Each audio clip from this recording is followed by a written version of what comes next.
E aí, alunos, a nossa semana está se encerrando e nós estamos aqui na aula de número 6.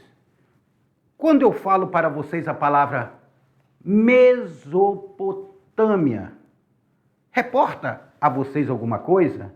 Mesopotâmia. Meso. Meio. Eu estou falando de uma terra que ficava no meio de dois grandes rios, o rio Tigre e o rio Eufrates. Dois grandes rios. Desse pedaço de terra, várias civilizações pegaram, se tornaram sedentárias, pararam, civilizações ainda pré-históricas, e ali formaram as primeiras sociedades. E essas sociedades, elas vão ser fundamental para o mundo que irá se construir. Porque é dessa sociedade que nós vamos ver o aparecimento da escrita, a primeira escrita que já foi documentada, chamada escrita cuneiforme. É dessa sociedade que nós vamos ter os grandes navegadores, os primeiros navegadores que enfrentaram os oceanos e os mares. É dessa sociedade que vai aparecer o comércio, a matemática. Essa sociedade, ela aparece a sua primeira estrutura social, com o código de Hammurabi, olho por olho, dente por dente. Então, na tela de vocês, eu sou o professor Beto Reis, estou na aula de 6.1, trabalhando sobre civilizações da Mesopotâmia, dessa terra entre rios, dessa Mesopotâmia, terra entre rios. Tá? Então, nós temos aqui o berço da civilização da escrita cuneiforme. A escrita cuneiforme, os povos mesopotâmios, o código de Hammurabi, tudo isso daí nós iremos perceber aqui nessa nossa aula. Então, fique ligado. A cada aula que nós temos aí, que nós vamos passar, fala dessa civilização. Essa civilização da Mesopotâmia. Quem são esses povos? Povos que já construíram pirâmides. Então, quando nós falamos de escritas, leis, metalurgia, arquitetura, roda, agricultura, hidráulica, nós estamos falando dessa civilização. Essa civilização mesopotâmia, porque é na Mesopotâmia que ficava entre os rios Tigre e Eufrates, que ainda agora eu falava para vocês, o nome vem de estar entre esses rios, repousa um dos mais importantes berços da humanidade. Os sumérios, os babilônios, os assírios, os caldeus, os acádios, todos esses povos, eles revolucionaram o mundo e o modo de vida, de viver e de conviver dentro dessa sociedade. Olha aí o mapa da Mesopotâmia, para vocês terem uma ideia. O berço da civilização. Então, Mesopotâmia significa terra entre rios. Conferiu? Conferiu? Que rios, professor? Quais são esses rios? Rios Tigres e Rio Eufrates. Nós temos Assur, Nínive, aqui ficava Pérsia, Mar Cáspio, Golfo Pérsico, Mar Vermelho. Olha o Rio Nilo aqui, depois que nós vamos estudar sobre o Egito também. Olha aqui o Mar Mediterrâneo, que fica entre a Europa e a África aqui embaixo. Então, essa sociedade Mesopotâmia é uma sociedade que nós estamos observando daqui a civilização. Lembra, na Bíblia, quem lê a Bíblia aí tem Abraão, pega o seu povo e sai para a terra prometida. Sabe de onde ele está saindo? Ele está saindo dessa região da Mesopotâmia. A terra prometida seria mais ou menos aqui. Aqui, onde é Israel hoje. Então só que depois eles vão se tornar cativos no Egito, cativos no reino da Babilônia, no Império Babilônico. Aí eu não vou dar aula de catecismo, de Bíblia para vocês, até porque isso aí vocês têm lá na igreja de vocês.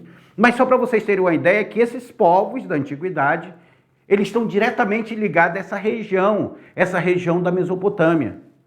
Só que o povo hebreu é um povo que vai vir aparecer bem depois desses povos que nós vamos estudar nessa aula de hoje. Então, percebam vocês, prestem atenção, povos que nós vamos estudar saíram aqui dessa região, entre o rio Tigres e rio Eufrates.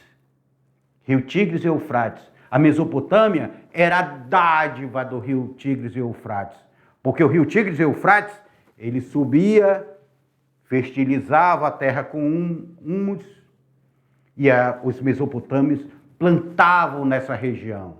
Era rica em alimento. E esse povo vai se desenvolver dentro dessa região. Três grandes rios aqui nessa região. Rio Tigres, Rio Eufrates e Rio Nilo aqui, ó, do outro lado, aonde fica o Egito. Então, daqui nós temos uma noção. Olha aqui o Golfo Pérsico. Esse golfo aqui que tantos conflitos. Aqui hoje, riquíssimo em petróleo nessa região. O Mar Vermelho aqui embaixo. Professor, esse Mar Vermelho eu já ouvi falar em algum momento esse Mar Vermelho. Pois é. Moisés, fugindo do Egito, atravessou o Mar Vermelho. Lembra dessa passagem? Mas isso é uma outra história lá para frente. Na tela para vocês, que nós estamos falando sobre a Mesopotâmia. Apesar de ser rodeada por deserto, a região é denominada de crescente fértil, devido aos recursos hídricos ali existentes. Se o Egito, olha aí, ó, Heródoto já dizia, historiador, se o Egito era dádiva do Nilo, o Egito só existia por causa do rio Nilo, porque ele é rodeado de deserto, a Mesopotâmia só existia por causa do rio Tigres e Eufrates, ou seja, ela era dádiva do rio Tigre e Eufrates. Se não fosse esses rios, não teria Mesopotâmia. Seria apenas um deserto. Então, nós chamamos isso daqui de crescente fértil. Por que um crescente fértil? Olha esse delta. Tá vendo? Aqui, se faz aqui, essa região aqui, ó, vindo do rio Nilo e Eufrates até o Egito, era uma região muito cobiçada. Até hoje é cobiçada. Até hoje existem disputas e guerras dentro dessa região. Por quê? Porque eram regiões dádivas desses rios. Esses rios traziam alimento. Estes rios fertilizavam a terra. Como é que fertiliza a terra? Eles enchem, depositam partículas desse sedimento em sua margem. Quando eles secam, as pessoas aproveitam para plantar nessas margens. Então, é um fertilizante natural dado pelos deuses. Os rios, muitas vezes, vão ser considerados deuses por essa dádiva. Então, nós vamos ter civilizações da Mesopotâmia e civilizações que surgem aqui no rio Nilo. E toda essa região aqui é chamada de crescente fértil, por quê? Porque a fertilidade desses rios era fundamental, era enorme e era essencial para esta sociedade da antiguidade. Vamos fazer um comparativo hoje. Nós temos alunos aqui que moram aqui no Baixo Madeira. O rio Madeira não traz uma fertilidade que se planta melancia, se planta mandioca, se planta milho quando o rio seca. O rio Madeira não traz transporte, não traz o peixe, o alimento. Nós podemos dizer que Porto Velho é uma dádiva do rio Madeira. Se não fosse o rio Madeira, nós não beberíamos água aqui em Porto Velho. Se não fosse o rio Madeira e sua bacia, com as 7 bacias que existe dentro do estado de Rondônia, porque todos os rios, por onde vocês pisarem dentro do estado de Rondônia, o final dele será o Rio Madeira. E o Rio Madeira é uma dádiva para a Amazônia. Só que no Rio Madeira, até a sua foz, nós temos várias cidades. Porto Velho, que fica em Rondônia, mas nós temos cidades do Amazonas, Humaitá, Manicoré, Borba, Novo Aripuanã, Nova Olinda. Todas essas são cidades que vivem à margem desse rio há centenas de anos. Na tela para vocês. Então, aí, quando nós falamos de Crescente Fecha, nós estaremos falando dessa região do rio Tigres e Eufrates e do rio Nilo. Escrita. Pessoal, a primeira escrita, ela aparece na Mesopotâmia, que é a escrita cuneiforme, ou seja, forma de cunhas, cavadas, esculpidas em argila. A Mesopotâmia abrangia o território do atual Iraque e Kuwait, ali naquela região. O nordeste da Síria e o sudeste da Turquia e parcela do Irã. Só para vocês terem uma ideia onde é que fica a Mesopotâmia. Essa região que nós falamos na Mesopotâmia hoje. Região que estão ali. Aqui formaram-se as primeiras sociedades que começam a adotar a escrita. E a escrita vai ser fundamental para uma estrutura social complexa. Denominado, por isso que na Mesopotâmia é denominado o berço da civilização. Então, para que servia essas escritas? Para que serviam essas escritas? Olha aí, a escrita cuneiforme, a escrita cunhada na argila. Para que serviam essas escritas? Qual era a finalidade dessa escrita? Quando eu vi a escrita cuneiforme pela primeira vez, eu fiquei emocionado de saber que ali estava um berço de uma civilização. E essa escrita, com simbologias cunhadas, elas começam a ter um significado. Ela servia para registrar a colheita, para fazer contabilidade, para contar, para trazer regras para aquela sociedade. Tudo isso está dentro dessa escrita cuneiforme. Olhem na tela para vocês ampliarem e olharem ela de mais de perto. Percebam vocês que cada cavado desse daqui, ele traz uma simbologia, como se fosse o nosso alfabeto. Como se fosse o nosso alfabeto. Tá? Aqui, por exemplo, está escrito aqui, ó, o professor Beto é o melhor professor de história. Olha aí, ó, viu? Já naquele tempo ele já sabia o que estava escrito aí, ó. Então, a Mesopotâmia desenvolveram uma das primeiras escritas da história, que é a escrita cuneiforme. E eu estou falando do 4º milênio antes de Cristo, ou seja, há mais ou menos há 6.000 anos atrás. 4º milênio antes de Cristo. E foi obra do povo sumério. Então, quem é que desenvolve a escrita? É o povo sumério, que vivia na Mesopotâmia. Os sinais eram gravados em argila úmida e tinham forma de cunha, cavados, olha aí, ó. Pegava aí, era um pedaço de argila, cavava-se, cunhava e fazia a escrita. Desenvolveram-se antes dos hieróglifos. O que é isso, professor, hieróglifos? Isso daqui nós vamos estudar quando nós estivermos estudando o povo do Egito, porque os hieróglifos é a escrita egípcia, tá? Então, a escrita cuneiforme, ela vem antes da escrita egípcia e foi adotada por todos os povos da Mesopotâmia. essa escrita.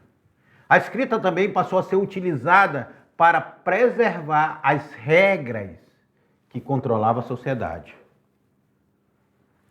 Olha aqui, quando eu tive o meu primeiro contato com uma escrita cuneiforme. Aqui, só para vocês terem uma ideia, eu fui conhecer o Museu do Vaticano. O Museu do Vaticano são vários andares de museu. Se você passar o dia todo dentro desse museu, você não consegue ver tudo. É uma coisa mais impressionante que a outra. E lá eu me deparo com a escrita cuneiforme. E eu digo, meu Deus do céu, o povo da Mesopotâmia está presente aqui nessa escrita. Essa escrita tem mais de 5.000 anos. Foi feita 5.000 anos atrás, que é preservado hoje nos achados arqueológicos. Essa escrita cuneiforme. Então, essa foto é um arquivo pessoal meu lá do Museu do Vaticano, onde eu fiz essa foto. Impressionante. Mas vamos ver outros povos da Mesopotâmia, porque nós estamos vendo quem? Nós estamos vendo quem? Nós estamos vendo a escrita feita pelos sumérios e que foram utilizados com outros povos da Mesopotâmia. Vamos ver quem são esses povos? Aí eu chamo a atenção para vocês. Olha esse tipo de pirâmide que eles construíam, que o povo sumério construía. Olha esse tipo de pirâmide. Olha! Jardim Suspenso da Babilônia. Pintura de Marte Reichek. Uma pintura representando o Jardim Suspenso da Babilônia. Representando uma pirâmide escalonada chamada Zigurate. Grava esse nome aí, Zigurate. Jardim Suspenso da Babilônia. Se tem registro dele escrito, a biblioteca de Alexandria era a maior das bibliotecas. São as maravilhas do mundo antigo. Muitas delas desapareceram, muitas delas existe até hoje. O ser humano, há 4, 5, 6 mil anos atrás, já construindo uma sociedade complexa, uma sociedade com a escrita, uma sociedade com leis, uma sociedade com estrutura hierárquica.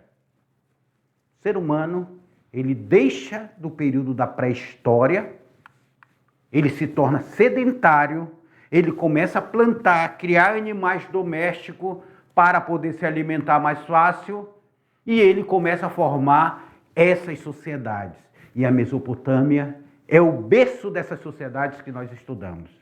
É claro, a África também existe sociedades antigas, muito antigas e muito desenvolvidas.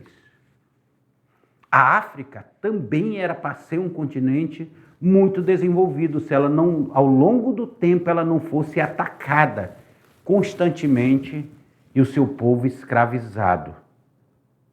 Lá na África, a matemática já era bem mais desenvolvida. Os gregos iam para a África aprender matemática, para vocês terem uma ideia. Na tela para vocês. Então vamos falar sobre os sumérios. Os sumérios foram os primeiros povos a controlar a região dessa chamada Baixa Mesopotâmia. Provavelmente durante o 4º milênio antes de Cristo. Esse AC, gente, significa antes de Cristo, tá? Sua origem ainda é desconhecida, mas sabe-se que a língua falada pelos sumérios não pertencia a nenhum dos povos conhecidos. Fundaram o que teria sido o primeiro núcleo urbano da região da Mesopotâmia. E aí nós vamos ter várias cidades dos sumérios que eram cidades-estados, esses núcleos urbanos, muito importante naquele período da antiguidade, que é cidade de Uruk, cidade de Kish, Ur e Lagash.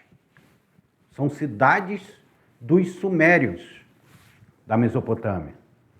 E o desenvolvimento da agricultura gerou excedentes e contribuiu para a prática do comércio. Se eu estou plantando e essa minha plantação está sobrando, o que eu posso fazer com esse excedente? Esse que está sobrando, eu vou comercializar com outros povos.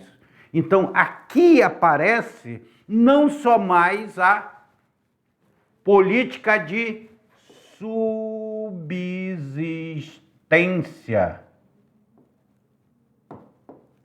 Aparece, então, agora a política de comércio. As pessoas vão começar a plantar para vender. O comércio fluía pelos rios Tigres e rio Eufrates. Então, quando a gente olha esses sumérios, que eles estão ali à margem do rio Tigres e Eufrates, nós vamos ver a importância que é os rios para o comércio.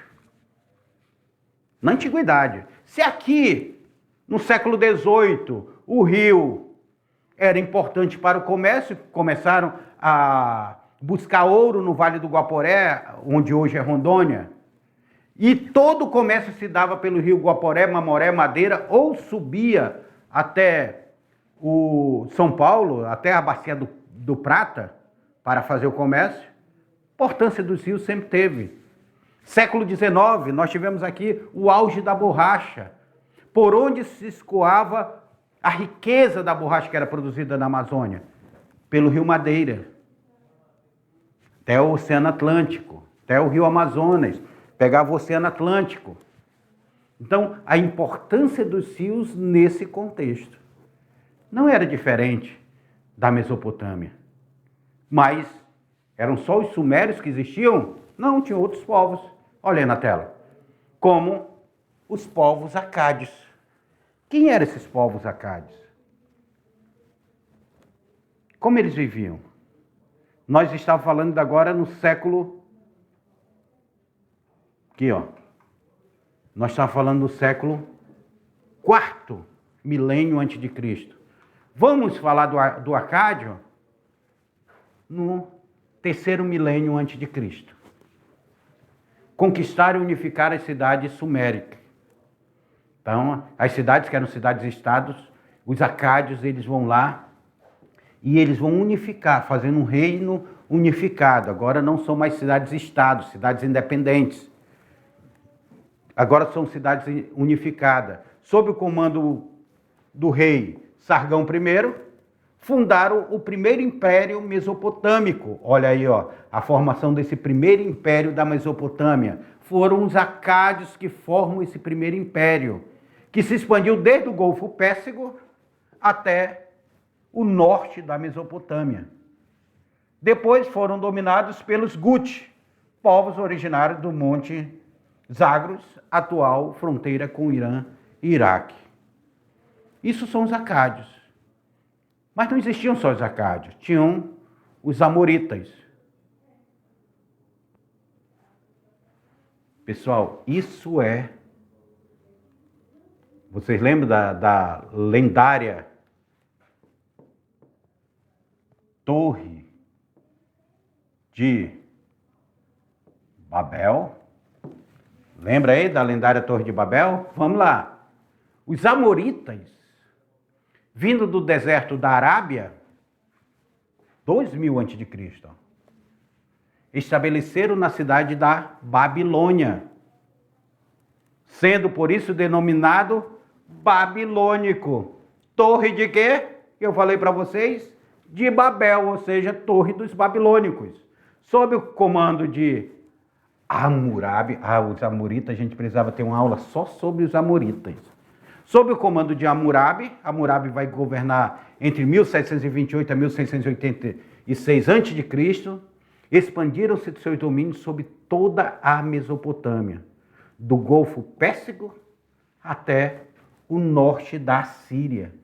Quando entraram em declínio, a região foi invadida e dominada pelos cassitas e pelos hititas. Amoritas. Os amoritas vão ter essa grande figura que vai ser Hammurabi. Hammurabi, ele lança o primeiro código civil que nós conhecemos. As tábuas de Hammurabi, as leis de Hammurabi. O que falava esse código de Hammurabi? Ele trazia o olho por olho, dente por dente. Era trazido já de Hammurabi pelos códigos dele. Estão vendo como a nossa sociedade, nós vamos ter esse império babilônico sendo formado, um império unificado. A gente fala de império porque ele era grandioso, ele é de um canto ao outro, ele tinha uma expansão, ele era unificado em um só reino. Não eram cidades-estados, eles eram um império. E aí é nesse império babilônico que nós vamos ter o quê? O cativeiro da Babilônia. O cativeiro da Babilônia. A saída desse povo, que o povo hebreu, ele vai ficar refém dos babilônios. Dentro desse cativeiro. Na tela para vocês. Agora, os guerreiros assírios. Grandes guerreiros assírios.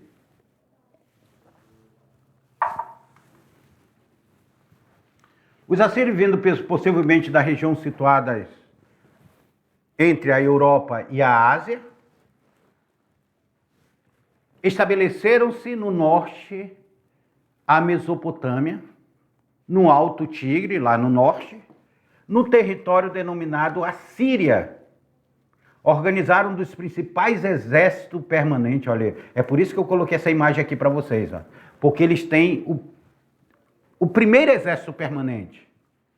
O que é o exército permanente? Não são mercenários que são contratados só em período de guerra. Eles estão constantemente a serviço do rei assírio. E expandiram sua fronteira a partir de 700 a.C. e alcançaram a sua maior prosperidade durante o reinado de Assurbanipal, que foi o grande imperador assírio. Então, guerreiros com exército permanente. Olha como cada sociedade, ela tem uma característica diferente. Um domina o comércio, o outro vai dominar a escrita e o comércio, outro vai dominar a navegação e o outro vai dominar o exército, para ele não ser invadido, não ser surpreendido. Então, e eram povos que viviam em conflitos por terra, um querendo expandir mais que o outro. Na antiguidade era só guerra. Aquela região que hoje nós conhecemos como Oriente Médio, eu posso afirmar para vocês que ela está mais ou menos há 6.000 anos em guerra. É uma região que nunca teve paz. Quando não está tendo guerra num canto, está tendo guerra no outro. Aqui está em paz, aí vira guerra no outro, aí vira guerra no outro. Hoje a África, nós temos países da África que está tendo guerras civis lá, povos que estão sendo massacrados ainda hoje. Enquanto a gente está aqui estudando, nós temos pessoas sendo dizimadas pela guerra. A guerra vai existir desde o princípio das sociedades. E o ser humano não consegue ainda resolver os seus problemas sem ser pelo conflito bélico, sem ser pela guerra. Mas vamos ver outros povos, vamos ver os caldeus. Quem são os caldeus? Mais uma vez, a foto dos caldeus olhando para um zigurate. Vindo possivelmente da Arábia, Estabeleceram-se no sul da Mesopotâmia, na região denominada Caldeia. Por volta de 612 a.C., aliaram-se aos Medos, que era o povo da média e atual parte do Irã. Então, caldeus e medos vão estar juntos. E derrotaram os assírios. Olha aí, vamos ver. Os assírios que estavam lá no norte vão pegar os caldeus, que se juntaram aos medos, e vão destruir com os assírios. E vão conquistar novamente o Império Babilônico. Depois, Assur e Nínive formaram o Império Babilônico. Seu principal soberano foi muito conhecido, rei da Babilônia, Nabucodonosor. Nabucodonosor, que vai viver entre 604 a 562 a.C.,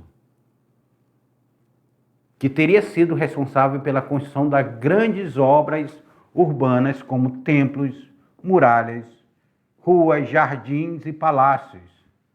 Denominaram a região até 539 a.C., quando foram dominados pelos persas.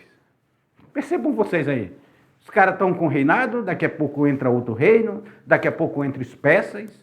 Falar em persas, eu aconselho vocês a assistirem um filme, aí como material complementar para vocês, Os 300 de Esparta, que aí vocês vão entender quem era o povo persa. Persa também que vão fazer um grande império persa, com grandes guerreiros, e eles vão estar lutando ali naquela região, ali, até contra o povo grego. 300 de Esparta mostra a luta da cidade de Esparta contra o povo persa.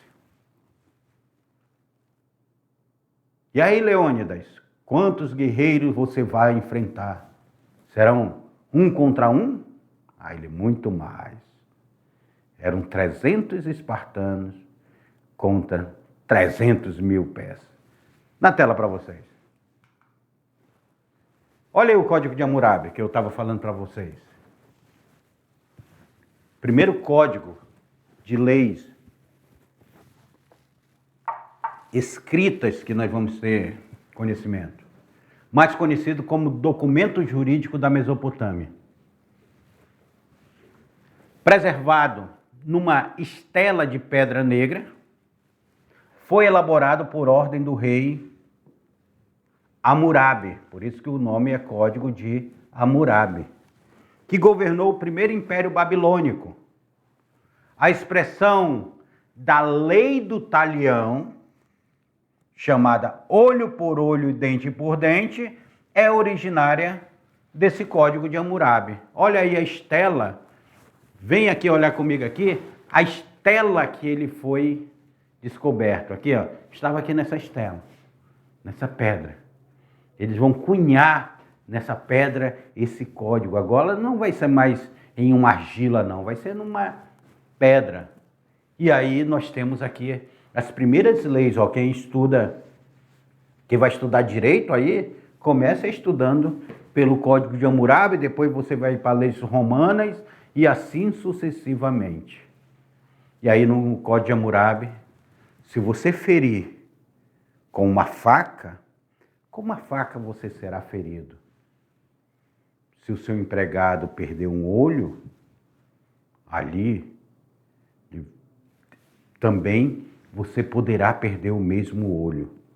Era uma coisa bem rígida o Código de Hammurabi, lei do talião. E vocês sabiam que hoje existe ainda sociedades que utilizam o Código de Hammurabi? Até hoje. Na tela para vocês. O código buscava estabelecer uma proporção justa entre o crime cometido contra a vítima e a punição imposta ao criminoso. A pena aplicada deveria corresponder ao dano causado. A lei levava em conta apenas o ato cometido, sem levar em conta a intenção ou a circunstância, como direito moderno, porque nós temos a circunstância hoje. O que foi? Legítima defesa? Você pode ser até absolvido, mas ele dizia, não, mas se você matar, você será morto. Se você cortar uma mão, você terá uma mão cortada. Olha aí a estela, com a figura de Hammurabi entregando o código. Estela de pedra negra. Divisão social segundo o Código de Hammurabi. Já tinha uma divisão social. Aoilo, que era o proprietário de terras da burocracia palaciana. Musheknu, que eram camponeses e trabalhadores livres. Gurush, que eram trabalhadores sem família que cultivavam lotes dos templos. E os Wardu, que eram os escravos. Na Mesopotâmia nós tínhamos escravos. Grande parte desses escravos eram um escravo de guerra. Então, isso é uma pirâmide social. Se a gente dividir aqui, ó, nós vamos ter as camadas dessa pirâmide social. Deixa eu apagar aqui melhor. Essas camadas dessas pirâmides sociais, se a gente dividir aqui, do proprietário de terra da burocracia palaciana, ao Ilu, o Musheknu, que eram os camponeses trabalhadores livres, então os camponeses plantavam, os trabalhadores livres também estariam fazendo outros tipos de serviço. E aí nós temos os trabalhadores sem famílias que cultivavam os lotes dos templos, que eram colocados para cultivar os lotes do templo.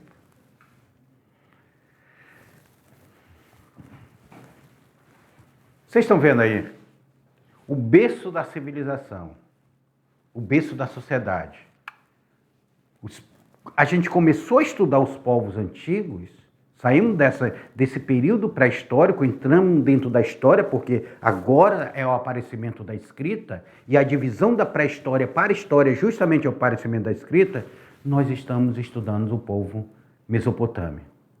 É por isso que eu separei para vocês, nesta aula, um material complementar para vocês ampliarem o conhecimento de vocês sobre os povos mesopotâmicos. Para vocês começarem a entender, vocês vão entender até melhor quando forem ler a Bíblia, que fala de povos da antiguidade. Na tela para vocês, porque nós temos o material complementar, que é o texto Sociedade na Mesopotâmia. Só história, esse material. Aqui é um site que eu utilizo para pesquisa de história também, que está lá no nosso material bibliográfico, Só História.